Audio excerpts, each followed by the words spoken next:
Euh, un point important. Pour rappeler que au niveau de l'ADEME sur les questions carbone, comme vous le savez certainement, on fait globalement plus de financement sur le bilan carbone, ou en tout cas les diagnostics gaz à effet de serre. Donc on s'est quand même repositionné sur d'autres approches. Sachez que de manière générale, et c'est important aussi pour la suite des éléments que je vais vous fournir, notamment en matière de financement, bien l'avoir en tête, l'ADEME ne finance pas ce qui est réglementaire. Donc, il s'agit évidemment d'essayer le plus possible d'anticiper ce qui peut tomber dans un domaine réglementaire de façon à pouvoir bénéficier de soutien financier de l'ADEME, quels que soient les sujets d'ailleurs, en matière de déchets, d'énergie, de transport, de carbone. Donc à bien garder en tête. L'action que l'on mène, c'est donc au-delà des questions réglementaires, c'est plus sur les outils méthodologiques, les guides sectoriels, etc. On le fait en partenariat avec un certain nombre d'acteurs. On travaille également en partenariat avec la PCC et on réalise tout ce qui est valorisation, pas simplement des bonnes pratiques, mais plutôt tout ce qui relève des bases carbone, en tout cas du cœur même des actions carbone. Ça, c'était juste le petit préambule. Tout à l'heure, je vous ai dit que je ne travaille pas sur le carbone. Voilà, donc c'est vrai. Pour autant, ce que je vais vous présenter est en lien très direct avec le carbone. Je m'occupe d'économie circulaire et l'intégralité des sujets que je vais aborder relève finalement des approches opérationnelles que l'on peut mener, qui ont une incidence sur le carbone et qui peuvent être des leviers intéressants pour les entreprises en matière de compétitivité, en matière d'efficacité en interne, d'organisation, en matière de gestion, en matière d'économie, etc. Donc ça, c'est un sujet qui est important. Ne pas oublier que le carbone, c'est pas simplement le carbone, c'est beaucoup d'autres choses. Le titre instrument de l'efficacité opérationnelle, c'est peut-être un peu ambitieux par rapport à ma présentation, je vous laisserai juge.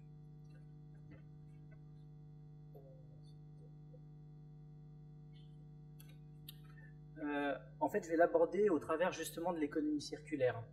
Ce que j'ai choisi de faire, c'est de prendre pour la présentation 2-3 éléments clés et d'approfondir sous l'angle carbone cette question-là. C'est un sujet qui est particulièrement d'actualité, l'économie circulaire, parce qu'on parle de ressources. C'est très axé sur la matière, mais pas seulement. L'économie circulaire, c'est les questions de flux d'énergie, les flux d'eau, etc. Donc c'est un sujet qui est particulièrement important. On travaille au niveau de l'ADEME, c'est pour ça que j'ai mis ce schéma pour fixer un petit peu des idées sur l'ensemble de ces thématiques, avec notamment, si vous le voyez sur la partie droite, tout ce qui relève des acteurs économiques, de l'offre des acteurs économiques, au travers notamment de l'approvisionnement, donc en matière de ressources. J'y reviendrai au même titre que pour l'éco-conception, tout ce qui relève de l'écologie industrielle sur les territoires, donc l'économie de la fonctionnalité. Là encore, je l'évoquerai un petit peu, c'est intéressant notamment au niveau des modèles économiques des entreprises et des offres innovantes qui peuvent être proposées en tenant compte des problématiques carbone. L'économie circulaire, c'est également tout ce qui relève de l'action du consommateur. Ça peut être intéressant pour une entreprise de voir comment le consommateur agit au regard des produits et services qu'elle propose, comment elle réagit, enfin comment le consommateur réagit au regard de ce qui peut être diffusé, notamment en matière de communication sur le carbone. Et puis après, on retrouve évidemment la question du déchet, soit en matière de prévention, mais également en termes de gestion. Là encore, si on est dans une boucle vertueuse, on est sur la récupération des matières, on en fait non seulement de la matière première, mais aussi de l'énergie, etc. Et là, on touche aussi à un sujet qui est éviter de consommer notamment du fossile, par exemple. Donc voilà, la question de l'économie circulaire, ça reste un sujet aussi central pour le carbone, et c'est la manière dont je voulais vous l'aborder aujourd'hui. Je vais parler du déchet, de la matière et du carbone. Alors, un point important à garder en tête, le déchet, enfin pour moi c'est une matière, déchet, bon, on parle de déchets, c'est une définition sociologique, c'est une définition réglementaire, etc. Enfin pour moi ça reste une matière, c'est simplement finalement une matière qu'a acheté l'entreprise et qu'elle jette, donc c'est une dépense pour l'entreprise. Donc le déchet, c'est une matière. On a actuellement un enjeu extrêmement fort en termes de ressources, pas uniquement fossiles, qui génère une incidence sur les coûts pour les entreprises en termes d'énergie, mais on a aussi des enjeux en termes de ressources sur les matières, du coup en termes de quantité, de disponibilité, que ce soit les fossiles, mais également les métaux, les terres rares, etc. Et pour des entreprises de production, c'est un enjeu fort. À partir du moment où on a besoin de matières premières, et c'est un des éléments des diagnostics gaz à effet de serre qui peuvent être réalisés, c'est-à-dire au-delà de la question de l'énergie, on sait que la question de la matière première et de l'énergie nécessaire à l'extraction de ces matières premières, c'est aussi un point important pour certaines entreprises. À partir du moment où on doit aller chercher encore plus loin ces matières premières, parce que ce sont des matières premières qui sont plus difficiles à extraire ou à transformer, parce qu'au lieu de filon, on doit aller sur des matières qui sont plus dispersées, ça veut dire qu'on consomme plus d'énergie. Donc la matière évidemment est plus chère, mais ça veut dire que si on consomme plus d'énergie, globalement on émet plus de carbone, principalement à partir d'énergie fossile. Donc ça veut dire que travailler sur cette question de la matière, c'est un enjeu essentiel, véritablement. C'est un enjeu pris pour les entreprises. Donc juste pour rappel, quand même, de manière très concrète, un travail qui a été réalisé auprès d'entreprises, notamment par l'ADEME, sur le vrai coût des déchets à ce sujet. En général, dans une entreprise, on identifie les factures des prestataires, globalement, éventuellement un peu d'investissement en interne, les poubelles, etc. On identifie assez moins souvent d'autres sujets. Le temps passé par les salariés à gérer du déchet au lieu d'être sur leur poste de travail, par exemple, à moins que ce soit une pause pour eux, mais j'en doute fortement. On identifie moins la question du stockage, par exemple, soit en termes de local, hein, l'espace ça coûte de l'argent, soit simplement en fonction des quantités stockées en matière de déchets, des équipements ou de l'impact réglementaire. On identifie moins, et c'est pour rebondir par rapport à mon propos initial, le coût de la matière première qui finalement a été achetée et qui est directement jetée dans une entreprise de production. C'est j'achète quelque chose au tarif fort et je le jette directement en fait. C'est ça le modèle. On n'identifie pas trop le temps machine, le transport également de la matière première initiale qui finalement n'a servi à rien. Donc là déjà quand je parle de transport, ça veut dire de la consommation de carburant et donc de l'impact en termes d'émissions de gaz à effet de serre. Donc voilà, au travers de ces exemples, on voit qu'à chaque fois, la consommation de matières premières, parce qu'on génère du déchet, on ne fait pas un travail suffisant en matière de prévention, c'est générateur d'émissions de gaz à effet de serre. Au départ, on a besoin de matière, on extrait, c'est de l'énergie, on émet des gaz à effet de serre.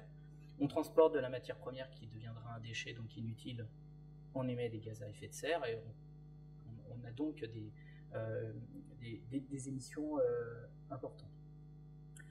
Donc ça c'est un sujet qui est un enjeu très très fort en termes de ressources. Je crois que c'est essentiel de le regarder sous l'angle du carbone et d'avoir cette composante-là en tête au niveau des entreprises. Le travail qui a été fait au niveau de l'ADEME avec des entreprises témoins a pu montrer qu'elles faisaient des économies en traitant réellement la question du déchet. Donc ça c'est plutôt intéressant en termes d'outils, de ressources et de la manière dont on peut aborder le sujet. Évidemment, je vous renverrai sur le site internet de l'ADEME, je vais préciser un petit peu ce qu'il en est. N'hésitez pas à y aller. J'ai peut-être pas toutes les informations ici, mais je crois que ce qui est important, c'est pas tellement d'avoir l'information, c'est de savoir où elle est. Donc en tout cas, elle est en partie disponible ici.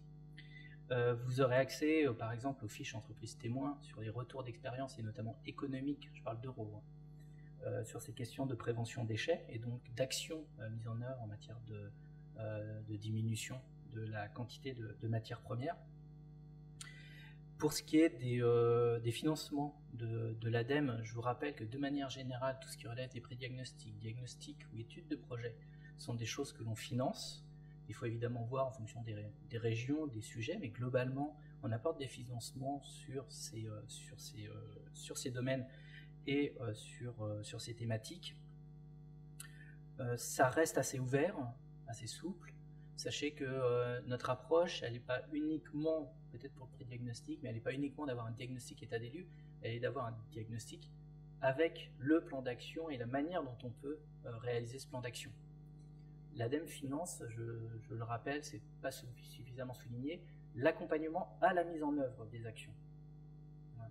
Donc, si vous identifiez des actions qui vous permettent de diminuer la consommation de ressources, quelles qu'elles soient, on est en capacité en général de financer l'accompagnement à la mise en œuvre.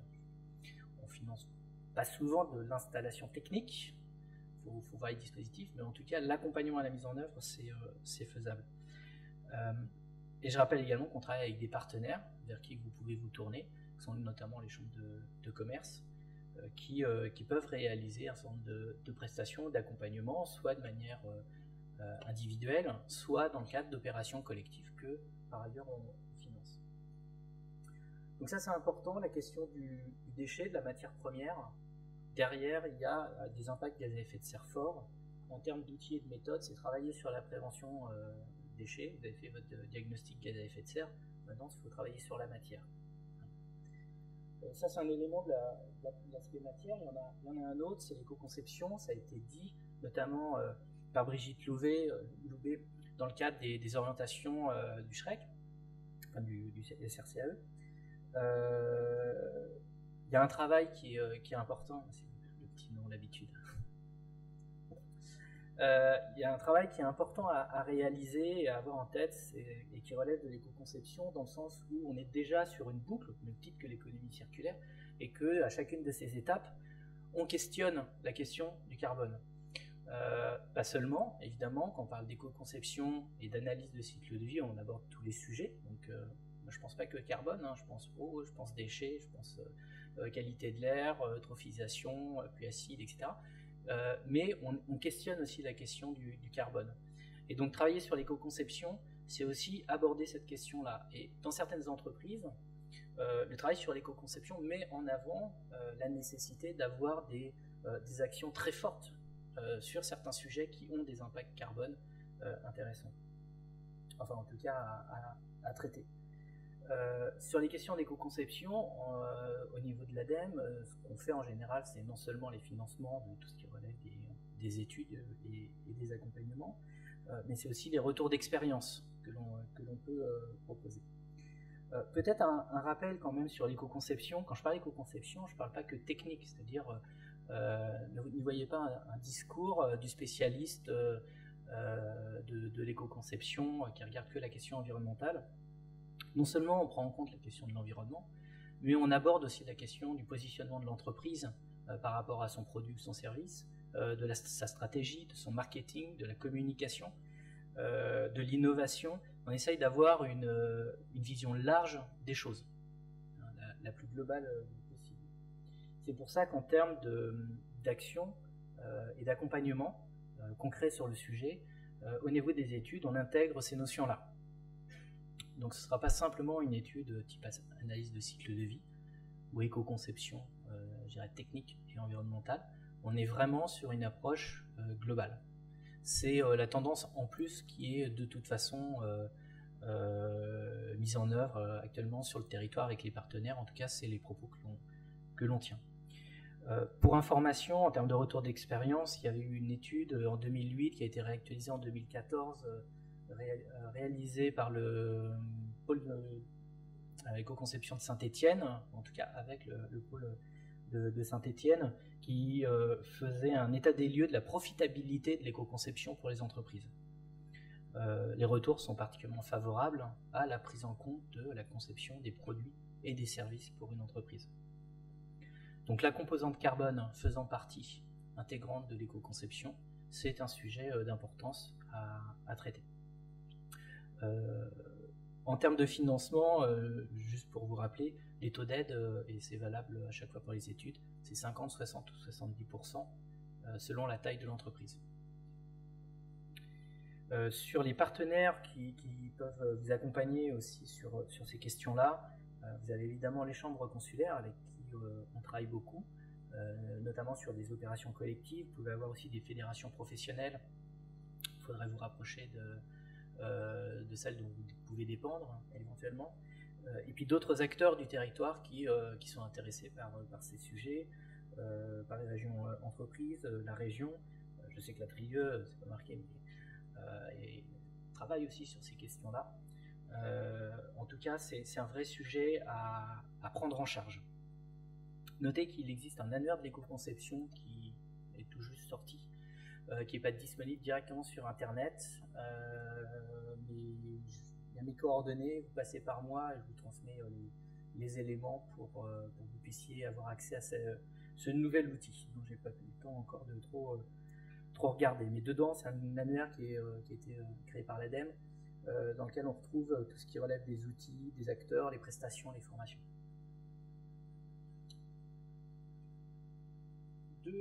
Deux sujets qui peuvent paraître plus compliqués, l'un certainement plus que l'autre. Le premier, c'est tout ce qui relève de l'écologie industrielle et territoriale. C'est un point important en matière de carbone parce que c'est la structuration sur le territoire des actions, notamment en matière de transport, en matière de ressources, de matière, d'énergie, avec de la récupération d'énergie par exemple de certaines entreprises, récupération de chaleur, ou la mutualisation des transports, ou donc il y a en termes d'efficacité, en termes d'action carbone, c'est particulièrement intéressant. C'est un sujet qui pour l'instant est peu développé, qui est pas, il faut l'avouer, pas évident non plus à aborder. C'est du partenariat d'entreprise, ça dépend du contexte. Toutefois, ce que je pourrais recommander, c'est si vous êtes sur des zones d'activité, si vous avez une association, vous êtes dans une association d'entreprise, ou si vous avez un territoire qui est particulièrement dynamique, il ne faut pas hésiter à se rapprocher de ces structures pour essayer de voir ce qui se passe. Il y a des expérimentations qui existent en France, il y en a en Île-de-France, ça peut être des opportunités intéressantes, notamment en termes de mutualisation. Quand je parle de mutualisation, derrière, c'est aussi des questions de coût. Sur l'économie de la fonctionnalité, c'est encore plus intéressant, notamment au regard du carbone et des impacts sur l'environnement. Il s'agit, pour être clair, pour peut-être simplifier, voir comment on peut apporter un service, en tout cas une valeur ajoutée supplémentaire à simplement le produit que l'on vend. On peut caricaturer ça un peu par, au lieu de vendre un produit, je vais vendre un service. Mais l'idée est quelque part un peu là. Par exemple, Michelin qui vend au lieu de vendre des pneus, ils vendent des kilomètres roulés. C'est l'économie de la fonctionnalité. Donc ils sont toujours propriétaires des pneus, ils se chargent de l'entretien, la maintenance, etc. Le résultat, c'est qu'il y a moins de pneus qui sont produits, donc moins d'extraction de matières premières, moins de consommation d'énergie, moins d'impact gaz à effet de serre en termes d'émissions. Il y a des garanties, et en plus c'est un service qui a une haute valeur ajoutée, qui en général pour une entreprise est commercialement plus intéressant. Donc là ça questionne et ça interroge le modèle économique des entreprises, c'est de l'environnement, ça tombe bien. Ça permet d'entrer sur de l'innovation, ça permet de se distinguer, de se différencier de concurrents éventuellement, et ça permet de travailler aussi sur l'optimisation de tout ça et la limitation des consommations d'énergie ou de matière, qui, je le rappelle encore, sont source d'émissions de gaz à effet de serre. Donc on voit bien qu'au travers de ces sujets-là de l'économie circulaire, en fait, il ne s'agit pas simplement de dire l'économie circulaire, c'est de la matière et du déchet, et on change les choses. Non, c'est avoir un autre regard sur la question et se dire, au travers de l'économie circulaire, comment on peut aborder la question du carbone, au travers de l'économie circulaire, comment on peut aborder la question peut-être de la matière. Bon, en tout cas, sur la question du carbone, c'est un enjeu fort. C'est la raison pour laquelle je suis là, ici. Alors historiquement, c'est parce que j'ai un peu travaillé aussi sur le carbone, mais ça reste un sujet majeur dans les actions que l'on mène au sein du pôle économie circulaire. Je reste à votre disposition hein, pour tout échange. Le téléphone, je ne l'ai pas mis parce que là, ça ne sert plus à rien. Par contre, j'essaye en général quand même de répondre aux mails, et c'est pour ça que je le mets systématiquement. Voilà. Donc, il ne faudra pas hésiter, et si vous avez des projets carbone et en lien avec l'économie circulaire, je serai prêt à regarder ça de près.